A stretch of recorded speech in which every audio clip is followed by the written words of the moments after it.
సమానత్వం లక్ష్యంగా మనం నిర్దేశించుకున్నటువంటి భారత రాజ్యాంగాన్ని తూట్లు పొడుస్తూ కేంద్రంలో నరేంద్ర మోడీ ప్రభుత్వం పనిచేస్తూ ఉంది. ఈ దేశంలో రైతాంగం, వ్యవసాయ కార్మికులు వాళ్ళు పోరాడి సాధించుకున్నటువంటి చట్టాలన్నింటినీ కూడా విధ్వంసం చేసి మొత్తంగా రాజ్యాంగాన్నే కూలదోసి ఒక మనువాద రాజ్యాంగాన్ని తీసుకొచ్చి ఈ దేశంలో అశాంతిని తీసుకొచ్చే దానికోసం ఇవాళ కేంద్ర ప్రభుత్వం పెద్ద ఎత్తున పనిచేస్తూ ఉంది. దానిలో భాగంగానే ఈరోజు భారత రాజ్యాంగాన్ని ఆమోదించినటువంటి దినాన్ని పురస్కరించుకొని 75 ఏళ్ళు అయినటువంటి భారత రాజ్యాంగాన్ని పరిరక్షించాలి. ఈ రాజ్యాంగంలో అందరి యొక్క హక్కులకి సమానత్వానికి దిక్సూచిగా నిలబడినటువంటి రాజ్యాంగాన్ని కాపాడాలనే దాంతో దేశవ్యాప్తంగా కేంద్ర కార్మిక సంఘాలు, రైతు సంఘాలు సమన్వయ వేదిక ఆధ్వర్యంలో దేశవ్యాప్తంగా ఈరోజు భారత రాజ్యాంగ పరిరక్షణ, కార్మిక హక్కులు, చట్టాలు పరిరక్షించాలనే పేరుతో ఇవాళ పెద్ద ఎత్తున ఉద్యమిస్తా ఉన్నాం. ఇవాళ కార్మికులు పోరాడి సాధించుకున్నటువంటి 44 కార్మిక చట్టాలని రద్దు చేసి కార్మికులకు వ్యతిరేకంగా 4 లేబర్ కోడ్లు తీసుకొచ్చి ఇవాళ కార్మికులను కట్టుబానిసలు చేసేదానికోసం ప్రభుత్వం పూనుకుంది.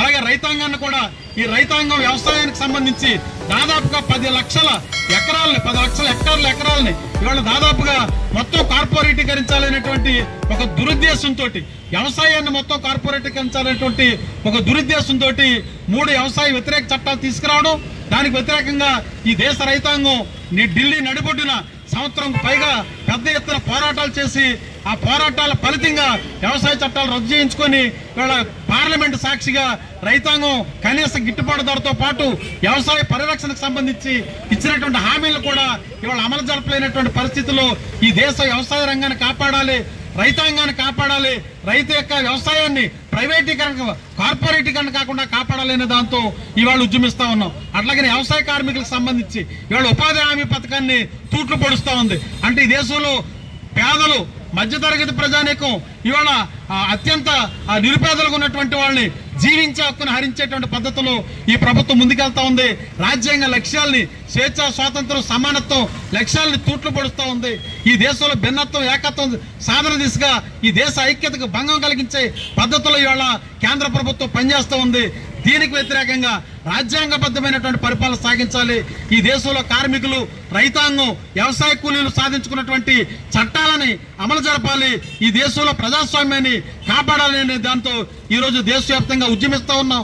కేంద్ర ప్రభుత్వం కనువిప్పు కావాలి. ఈ చట్టాలను పరిరక్షించేదానికోసం, రాజ్యాంగాన్ని కాపాడేదానికోసం ప్రభుత్వం సిద్ధం కావాలి. లేకపోతే ఈ దేశవ్యాప్తంగా మరిన్ని పోరాటాలకి రైతాంగం, కార్మికులు, పేద ప్రజలను సమాయత్తపరిచి సంఘటిత పోరాటాలకి సమాయత్తమవుతామని చెప్పి ఈ కేంద్ర ప్రభుత్వాన్ని హెచ్చరిస్తా ఉన్నాం. మోర్చా, కేంద్ర కార్మిక సంఘాలు మరియు ప్రజా సంఘాల ఐక్యంగా ఇచ్చిన పిలుపు మేరకు దేశవ్యాప్తంగా 500 జిల్లాల్లో, మన రాష్ట్రంలో 26 జిల్లాల్లో ప్రదర్శనలు, సభలు జరుగుతూ ఉన్నాయి. దీని యొక్క ఉద్దేశం ఏంటంటే బీజేపీ అధికారంలోకి వచ్చిన తర్వాత బాబా అంబేద్కర్ ప్రసాదించిన రాజ్యాంగంలో కల్పించిన మౌలిక అంశాలు, ప్రజాస్వామ్య హక్కుల్ని బీజేపీ ప్రభుత్వం నిర్వీర్యం చేస్తూ ఉంది, కాలు రాస్తూ ఉంది. రైతు వ్యతిరేక, కార్మిక వ్యతిరేక, వ్యవసాయ కూలీల వ్యతిరేక, ప్రజా వ్యతిరేక విధానాలు అవలంబిస్తూ ఉంది. వీటిని వెంటనే ఉపసంహరించుకోవాలి అని కోరుతూ ఈరోజు కార్మిక సంఘ, రైతు సంఘాలు ఇచ్చిన పిలుపు మేరకు ఈ ప్రభుత్వానికి కలెక్టర్ల ద్వారా హెచ్చరిక జారీ చేయబోతా ఉన్నాయి. ఆ ఉద్దేశంతో సభలు జరుగుతూ ఉన్నాయి. మేము చెప్పేదేనంటే భారత రాజ్యాంగాన్ని పరిరక్షణ కోసం, భారత రాజ్యాంగం ప్రసాదించినటువంటి ప్రజాస్వామ్య హక్కుల్ని కాపాడడం కోసం ఈ ఉద్యమం నడుగుతూ ఉంది. రెండో అంశం ఏంటంటే దాదాపు దశాబ్ద కాలం నుంచి రైతులు తీవ్రమైనటువంటి వ్యవసాయ సంక్షోభంలో కూరుకుపోయారు. ఆ సంక్షోభం నుంచి కాపాడటానికి, రైతుల ఆదాయం పెంచడానికి డాక్టర్ స్వామినాథన్ సిఫార్సుల మేరకు C2+50% కలిపి అన్ని పంటలకు సమగ్ర వ్యయానికి 50% కలిపి మద్దతు ధర ప్రకటించి దానికి చట్టబద్ధత కల్పించాలని కోరుతా ఉన్నాం. 2 మంది బీజేపీ పరిపాలనలో ఆత్మహత్యలు చేసుకున్నారు. మరి ఆత్మహత్య నుంచి రైతులను కాపాడడానికి కేరళ తరహా పద్ధతుల్లో రుణ ఉపశమన చట్టం తీసుకురావాలి. ఒక్క పర్యాయం దేశంలో ఉన్న రైతులందరి అన్ని రుణాలని మాఫీ చేయాలని. మూడో అంశం ఏంటంటే ఈరోజు అనేక దశాబ్దాల పాటు పోరాడి సాధించుకున్న కార్మికుల హక్కులను కాలరాస్తా ఉంది. వాళ్ళ హక్కు సంక్షేమాన్ని నిర్వీర్యం చేస్తా ఉన్న నేపథ్యంలో 4 లేబర్ కోడ్లు తీసుకొచ్చి ఈరోజు కార్మికుల హక్కుల్ని లేకుండా చేసిన పరిస్థితుల్లో తీసుకొచ్చిన 4 లేబర్ కోడ్లను వెంటనే ఉపసంహరించుకోవాలని చెప్పేసి కోరుతా ఉన్నాం. మూడో అంశం ఏంటంటే ఈరోజు వ్యవసాయ కార్మికులు పని దినాలు 200 రోజులు సంవత్సరానికి పెంచాలని, ప్రతిరోజు 600 రూపాయలు వేతనం చెల్లించాలని చెప్పి ఈ సందర్భం కోరుతా ఉన్నాం. నాలుగో అంశం అంటే ఈ దేశంలో 80% ఉన్న కౌలు రైతులకి వాళ్ళకి సమగ్రమైన ఒక చట్టం కావాలి. కౌలు రైతుల రక్షణ, వాళ్ళ సంక్షేమం కోసం ఒక సమగ్రమైన చట్టం తీసుకురావాలని ఈ సందర్భంగా కోరుతా ఉన్నాం. అందుకనే కేంద్ర బీజేపీ అదేవిధంగా మన రాష్ట్రంలో ఉన్న కూటమి ప్రభుత్వాలు రైతు వ్యతిరేక, కార్మిక వ్యతిరేక, ప్రజా వ్యతిరేక విధానాలని ఉపసంహరించుకోవాలని, లేకపోతే రాబోయే కాలంలో మరింత ఉద్యమాలు చేసి ఈ ప్రభుత్వాల మెడలు వంచడానికి వెనకాడబోమని ఈ సందర్భంగా హెచ్చరిస్తా ఉన్నాం. నా పేరు పి జమలయ్య, ఆంధ్రప్రదేశ్ కౌలు రైతుల సంఘం రాష్ట్ర ప్రధాన కార్యదర్శి. అన్ని జిల్లాల్లోనూ నిరసన కార్యక్రమాలు జరుగుతూ ఉన్నాయి.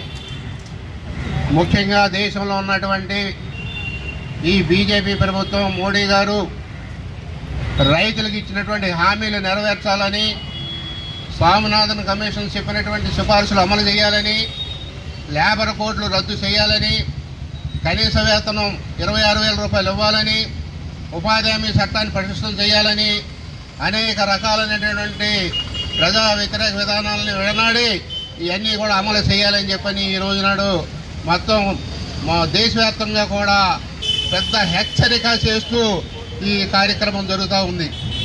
ఒక రకంగా సంవత్సరం పాటు ఢిల్లీలో నడిబొడ్డున చేసినటువంటి ఉద్యమం, దానికి ఇచ్చినటువంటి హామీలు నెరవేర్చకుండా మళ్ళీ దొడ్డుదామని మళ్ళీ అది చేయడానికి ప్రయత్నం చేస్తూ ఉన్నాడు.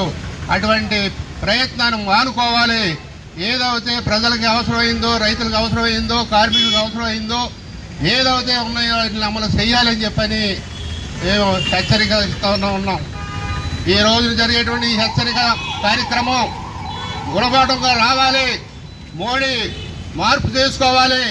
లేదా రానున్న రోజుల్లో ఉద్యమాలు పెద్ద ఎత్తున జరుగుతాయని చెప్పని కూడా హెచ్చరిస్తూ ఉన్నాం.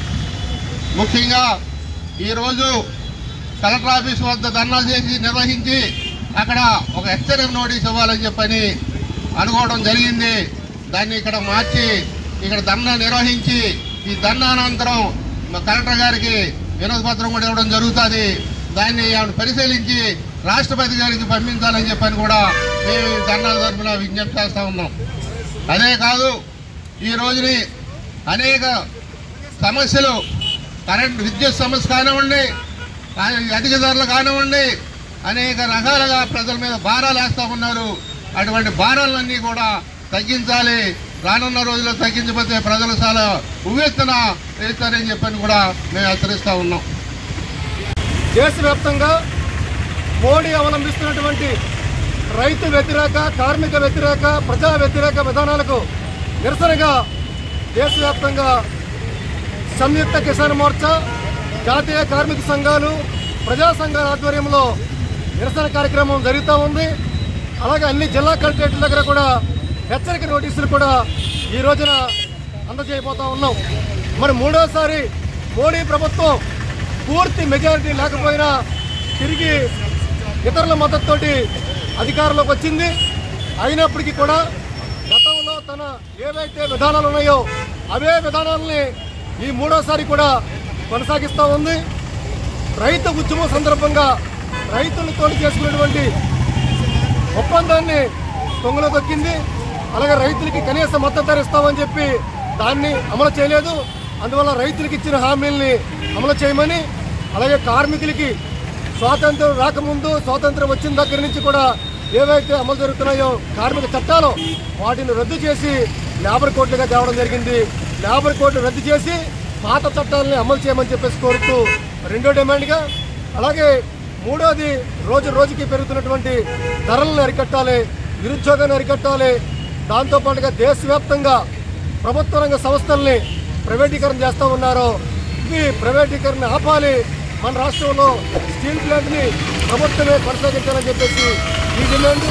దీంతో పాటుగా దేశంలో ఉన్నటువంటి ఇతర ప్రజా సమస్యల మీద ఈ నిరసన కార్యక్రమం జరుగుతూ ఉంది. ఈ నిరసనతోటి ప్రభుత్వం తన పునరాలోచన చేసుకుని వెనక్కి తగ్గాలని, లేని పక్షంలో భవిష్యత్తులో రైతు, కార్మిక ఉద్యమం పెద్ద ఎత్తున జరుగుతుందని చెప్పేసి ఈ సందర్భంగా కేంద్ర ప్రభుత్వాన్ని హెచ్చరిస్తూ ఉన్నాం.